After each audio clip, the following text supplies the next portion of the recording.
nights, you slept half the time. Plus, Nick ate my dinosaur cookie. Not complaining about your cookie. Think of all the moves you can get when Tina took over the power table. Forget about the entertainment. That was secondary. I was more worried about the necessities. We were always running out of goldfish and cherry cones. These Americans, they had it so easy, Josiah. They wouldn't have lasted a day in Old Britain.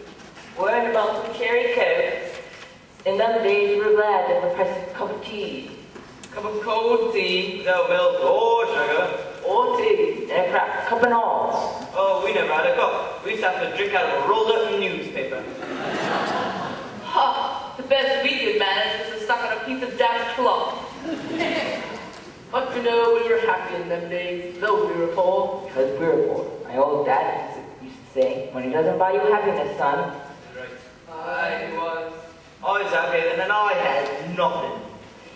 We used to live in this tiny little old run-down house with great big holes in the roof. House? You were lucky to have a house. There were 26 of us, living in one room with no furniture, and half the floor was missing, so we all huddled together in one corner for fear of falling. You were lucky to have a house. We had to live in the corridor. We used to dream of living in a corridor. It had been a palace to us. We lived in an old fish tank on a rubbish tip. We got woken up every morning by a load of rotten fish dumped over us. House, ha. Well, when I say house, it was only a hole in the ground covered by a huge tarpaulin. It was a house to us. We were evicted from our hole in the ground. We had to go live in a lake. You were lucky to have a lake. There were 150 of us living in a shoebox. Cardboard box. You were lucky. We lived in a paper bag in a septic tank. We were woken up at 6 o'clock in the morning.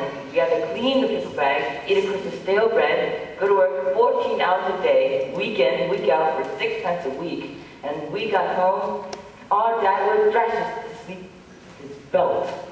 Luxury.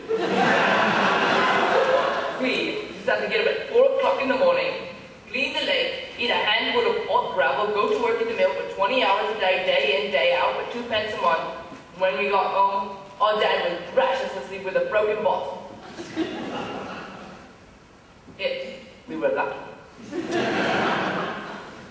Well, of course, we had it tough. We used to have to get out of the shoebox at 12 o'clock at night and lick the road clean with our toes. We had 2 bits and 3 spoons of gravel. We worked 24 hours a day down at the mill for 6 pence every 4 years. And when we got home, our dad would slice us in two with the bread knife. You live like kings. I had to get up every morning at 10 o'clock at night, half an hour before I went to bed.